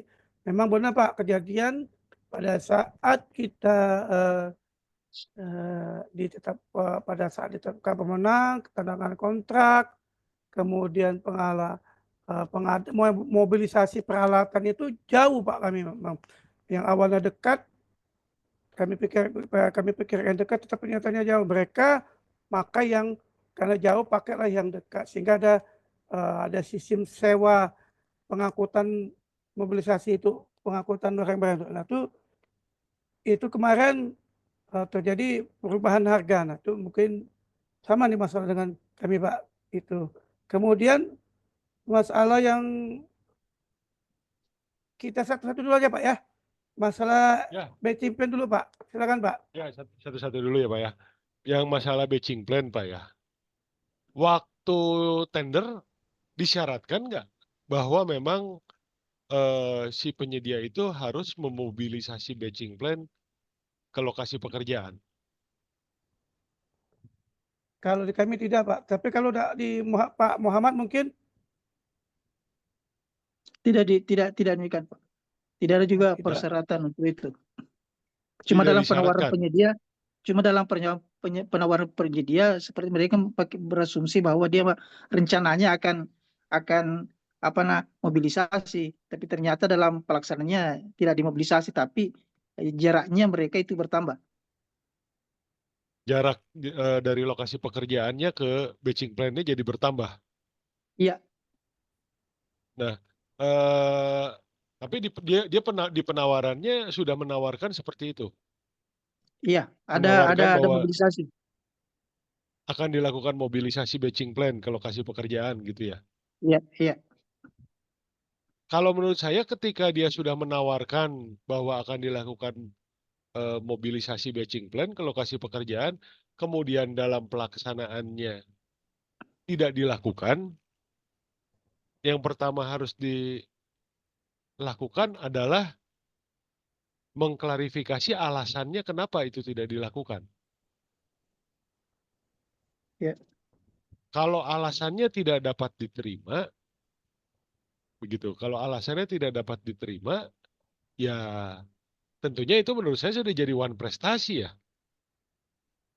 Karena kan dia sudah menjanjikan ya, dia kan sudah menjanjikan di awal waktu menawar bahwa itu akan dilakukan mobilisasi batching plan yang nanti jaraknya sekian kilometer gitu ya. Gitu. Jadi kalau menurut saya Ya, ketika tadi alasannya tidak dapat diterima ya harus diminta dia tetap harus memobilisasi batching plan tersebut gitu ya. Kalau tidak ya harus diberikan sanksi begitu. Itu yang Ya. pertama. kemarin Kan kemarin sebetulnya kan sama eh, sudah dipertanyakan alasannya mereka mm, kan mereka dari luar. Ada sudah rencanakan kemarin, cuma pada saat ini mereka sudah berkontrak, ternyata dalam perkembangannya mereka ada kerjasama dengan penyedia lokal, cuma ya dia agak jauh, jadi dia tidak memerlukan mobilisasi lagi, tetapi dia di lokasi penyedia lokal itu, akhirnya ya berubah dia penempatannya. kan sekarang tapi alasan itu bisa diterima nggak Pak menurut Bapak? Eh, Kalau memang alasannya itu bisa diterima gitu ya. Kan kita kan juga harus menganalisa secara baik secara kontrak maupun secara teknis ya. Begitu. Kan ya, misalkan ini bukan batching plan tapi AMP. ya, ya, Nah, AMP itu ketika makin jauh bisa jadi kan kualitasnya makin makin turun. turun, ya, Misalkan kurang aspalnya kan turun. aspal harus dihampar di suhu misalkan di atas 90 derajat gitu. Tapi karena jaraknya kejauhan, setelah kita lakukan misalkan disimulasikan gitu. Oh ini Ya, AMP-nya terlalu jauh, nanti waktu sampai suhu aspal tidak mungkin bisa 90 derajat gitu kan. Iya, Sudah di bawah betul. 90. Nah, itu kan secara teknis tidak bisa diterima dong gitu. Nah, artinya kondisi itu sebetulnya sama begitu. Pertama dilihat dulu secara teknis dimungkinkan nggak gitu. Mungkin kalau batching plan tidak terlalu eh, tidak apa maksudnya tidak terlalu fatal ya ketika agak dimobilisasi lebih jauh gitu ya secara teknis. ya, Nah, jadi yang penting sebetulnya kalau memang bisa diterima secara teknis, tapi kemudian ya harus ada hitung-hitungan lagi kalau mau dilakukan perubahan nilai mobilisasinya gitu Pak. Oke, Karena kan berarti tidak gimana tidak Pak? dilakukan mobilisasi kan gitu kan. ya. Ke yang kedua Pak, pertanyaan kedua terkait dengan pemeriksaan pekerjaan, apakah cukup dengan konsultan pengawas atau PPK saja Pak? Mungkin untuk pengawas tidak dianggarkan atau bagaimana? Karena Mbak, Mohon maaf ini tadi Pak ya apa tadi apa ini tadi yang saya tangkap dari Pak Asar tadi kalau untuk penilaian prestasi pekerjaan tadi sudah saya sampaikan ya bahwa itu ada pihak yang terlibat. Yang pertama adalah PPK atau pejabat penandatangan kontrak, kemudian konsultan pengawas atau MK, kemudian ada penyedia jasanya, pelaksana konstruksinya. 3 berarti. Ada 3 itu. Karena prinsipnya untuk penilaian prestasi pekerjaan ini adalah dilakukan pengukuran bersama 3 pihak itu. Ya, pengukuran bersama 3 pihak. Itulah prinsip itunya, prinsip dasarnya begitu ya. Jadi eh, itu mungkin yang saya sampaikan yang itu dulu sampai di situ. Nah, tapi kemudian tadi kalau nggak salah ada juga dijelaskan bahwa mungkin kalau untuk oh itu eh, pejabat penandatangan kontrak itu bisa saja dibantu oleh tim teknis ya untuk melakukan pengukuran bersama tadi gitu ya. Dibantu tim teknis, dibantu pengawas lapangan gitu ya. Tapi intinya eh, pihak-pihaknya ya tadi pejabat penandatangan kontrak, kemudian penyedia jasa pelaksana konstruksinya dan konsultan. Intinya itu. Kemudian tadi disampaikan juga oleh Pak Asar, contoh misalkan kalau untuk dinas yang tidak ada orang teknisnya. Konsultan. Ya, tim teknis atau Nah, konsultan Pak. nah, kalau tidak ada konsultan, sebetulnya gini Pak, menurut Undang-Undang jasa konstruksi, semua pekerjaan itu harus ada konsultannya, harus ada pengawasnya. Kecuali untuk yang sederhana. Jadi sebetulnya kecuali untuk sederhana itu ya sederhananya maksudnya ya sederhana yang kayak tadi lah ya saya contohkan pos jaga gitu ya. Tapi kalau pekerjaan konstruksi itu pada prinsipnya harus ada pengawas, konsultan pengawasnya. Pengawas. Oh. Gitu. Jadi eh, ya berarti sudah kalau tidak ada pengawas berarti kan sudah tidak sesuai ketentuan ya. Gitu. Ya. Nah, kemudian tadi kalau masalah tidak ada tim teknisnya, sebetulnya tadi karena dinasnya bukan dinas teknis, ini mungkin diskusinya diskusi lain nih ya. Jadi sebetulnya ada Pak yang namanya ini kan hubungan antara tiga pihak ini antara Ya. antara pejabat peneretangan kontrak, konsultan, pengawas atau MK dengan pelaksana konstruksi ini hubungannya ini kan ada dua bentuk. Ada yang bentuknya segitiga, ada yang bentuknya garis lurus ke bawah. Nah, kalau yang bentuknya untuk dinas teknis, harusnya bentuknya itu hubungannya garis lurus ke bawah. Jadi dari pejabat peneretangan kontrak didelegasikan, ada pendelegasian kewenangan kepada konsultan MK atau pengawas. Nah, baru di bawahnya Ya. nanti penyedia jasa pelaksana konstruksinya. Jadi kalau dinasnya bukan dinas teknis, harusnya dia mendelegasikan kewenangannya kepada konsultan MK atau konsultan pengawas tadi. Jadi hubungannya ya itu yang disebut dengan istilahnya kalau di ininya di apalah istilahnya di istilah project management itu yang disebut dengan task konsep. Ada task konsep, ada assistance konsep. Kalau assistance konsep itu segitiga hubungannya gitu antara PPK, di bawahnya ada konsultan pengawas atau MK, di sebelahnya ada pelaksana konstruksi. Tapi kalau yang task konsep itu garis lurus. Jadi kalau memang dinas teknis, kalau dinas itu bukan dinas teknis, silakan delegasikan kewenangannya Delegasi. kepada ke konsultan pengawas. Sehingga kalau tadi saya contohkan Pak ya, di berita acara Opnam itu kan dibuat oleh itu pelaksana konstruksinya, kontraktornya, diperiksa Ya. oleh konsultan pengawas gitu ya, atau MK, diperiksa oleh, disetujui oleh PPK. Nah PPK. itu sebetulnya yang hubungannya segitiga. Tapi kalau yang hubungannya garis lurus, tadi harusnya dibuat oleh itu kontraktor atau pelaksana konstruksi, kemudian diperiksa dan disetujui gitu ya. Jadi prestasi pekerjaan itu diperiksa dan disetujui oleh konsultan pengawas atau konsultan MK, kemudian pejabat penandatangan kontraknya mengetahui waktu tanda tangannya jadinya dia pejabat penandatangan kontrak itu hanya mengetahui begitu. Oke Pak, Nah, Pak itu kira-kira gambarnya seperti itu. Ya. sudah ini Pak ya, mudah-mudahan sudah terjawab Pak ya, Pak Muhammad Ya. Asar. Nah, terima kasih Pak atas partisipasinya. Baik itu Pak, mengingat waktu kita. Masih ada satu Pak tadi. Masih ada yang Peran yang ketiga tadi Pak, ini Pak, peran PPK Ya. pada saat penyerahan pekerjaan tadi kan sudah dijelaskan juga ya saya kira tadi sama Pak Oh Aldi iya. tadi.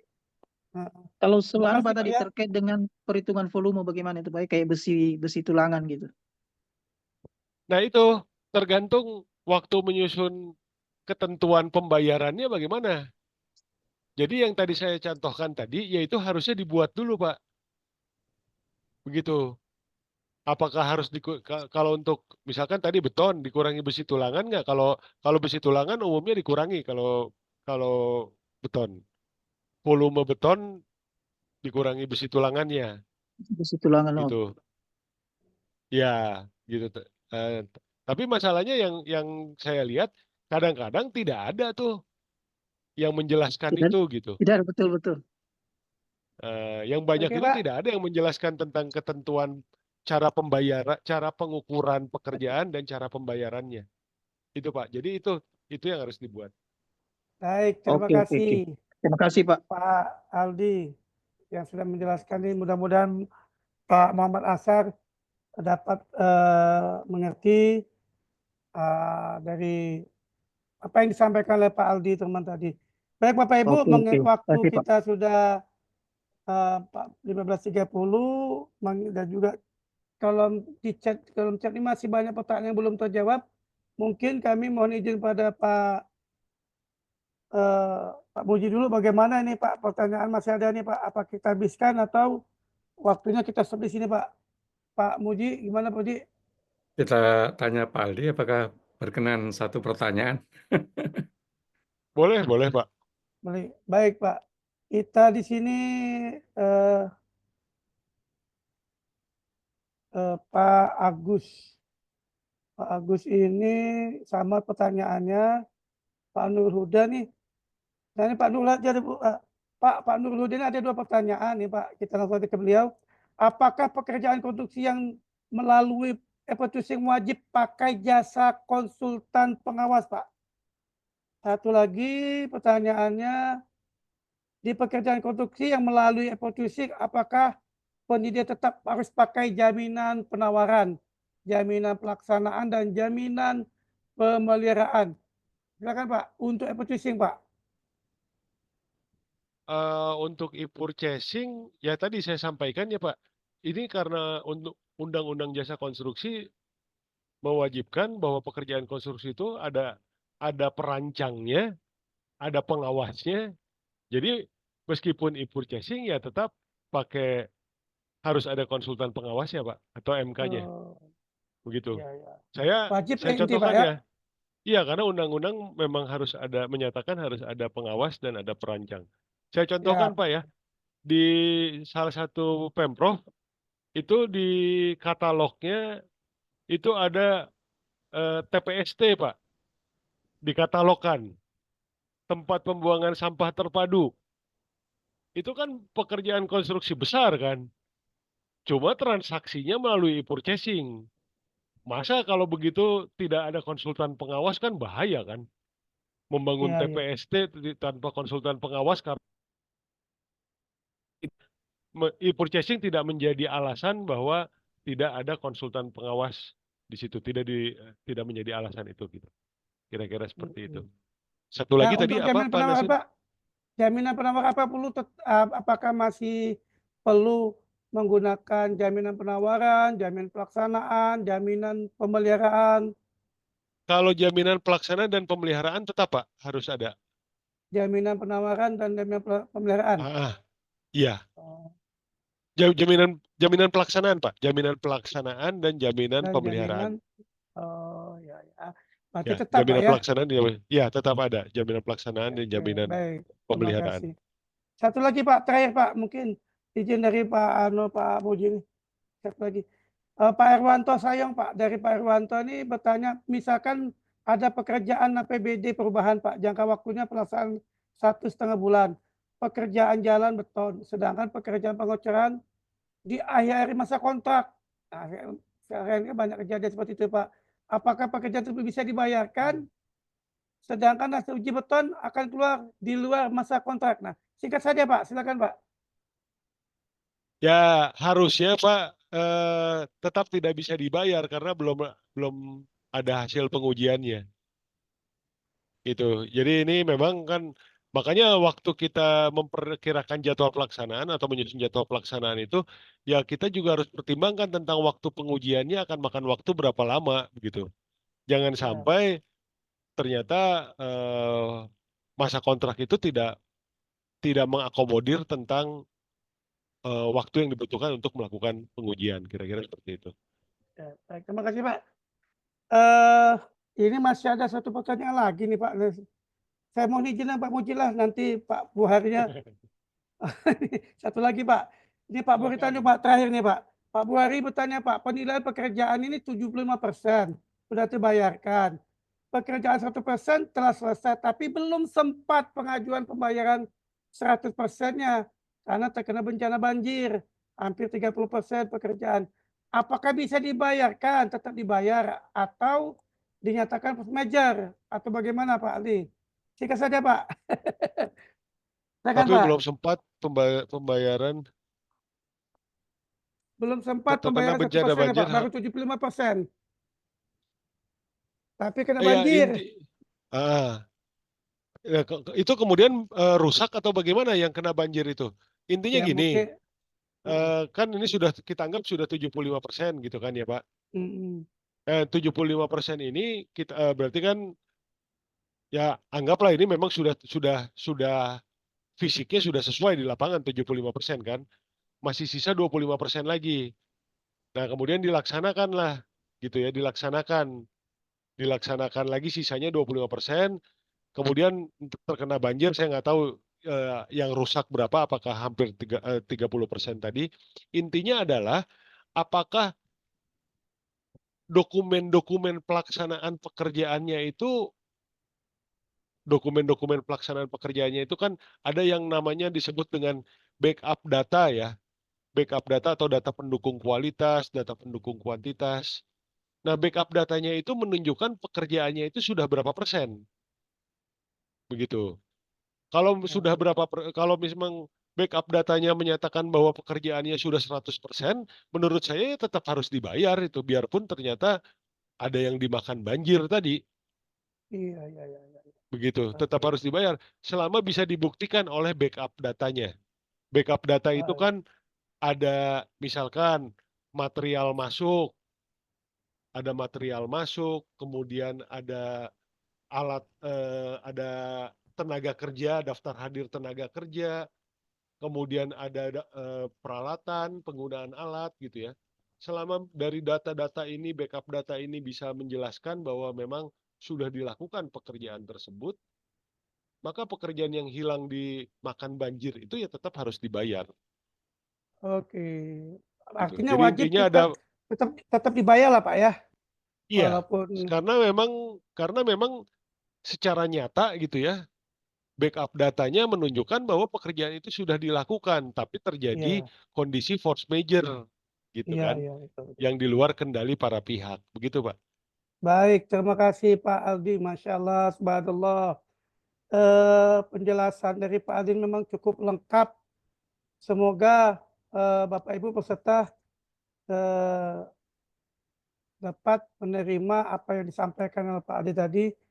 Karena kalau melihat materi ini sangat menarik sekali, banyak pertanyaan-pertanyaan yang mungkin belum terjawab di Pak Diko, tapi mengingat waktu tidak memungkinkan lagi, kami selaku moderator ya mohon maaf lah kepada Bapak Ibu yang sudah atau belum sempat mengajukan pertanyaan atau belum sempat terjawab, kami mohon maaf. Nanti mungkin di luar ini bisa langsung bertanya-tanya atau japri langsung dengan Pak Aldi terkait dengan permasalahan-permasalahan yang disampaikan. Kami silakan japri langsung dengan Pak Aldi Turman. Baik Bapak Ibu, selanjutnya kita ke sesi selanjutnya itu closing statement dari narasumber dan juga dari Pak Muji. Kami persilakan yang pertama dari Pak Aldi dulu nih selaku narasumber. Silakan Pak untuk menyampaikan closing statement Pak. Baik, mungkin tidak panjang-panjang, jadi saya hanya bisa menyampaikan bahwa semoga apa yang saya sampaikan di sini bermanfaat bagi Bapak Ibu yang ada di sini. Saya apresiasi juga di sini ya Pak Muji Santosa, MSTC gitu ya, menyelenggarakan acara ini sehingga kita banyak bisa berdiskusi eh, bersama teman-teman di sini karena memang urusan pengadaan barang jasa ini harus banyak berdiskusi untuk mungkin dari situ kita bisa mendapat berbagai pencerahan. Di akhir pertemuan ini saya mohon maaf apabila ada yang kurang berkenan dan juga apabila ada yang kurang berkenan dalam diskusi kita pada hari ini dan juga mohon maaf apabila ada pertanyaan-pertanyaan yang belum sempat dijawab. Terima kasih atas perhatiannya. Wassalamualaikum warahmatullahi wabarakatuh. Waalaikumsalam warahmatullahi wabarakatuh. Baik, sebelum kita ke Pak Muji nih untuk penutup nih, ada WA nih ada di kolom chat. Pak Aldi mungkin bisa memberikan nomor HP-nya di kolom chat biar peserta mungkin ingin japri dengan Bapak terkait dengan permasalahan. Kami mohon Pak disampaikan di kolom chat. Untuk selanjutnya kami persilakan Pak Muji yang selaku Direktur Utama MSCT untuk closing statement-nya, Pak. Silakan, Pak. Ya, terima kasih.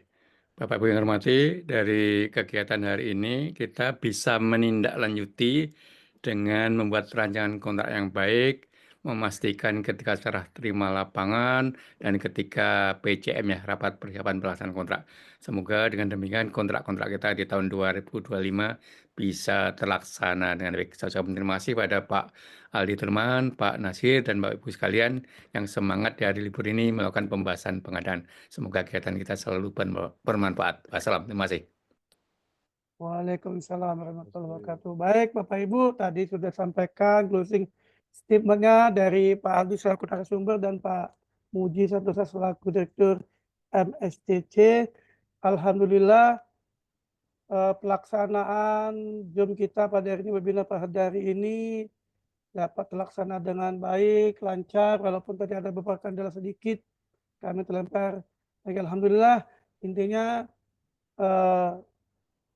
kegiatan ini dapat berjalan dengan lancar.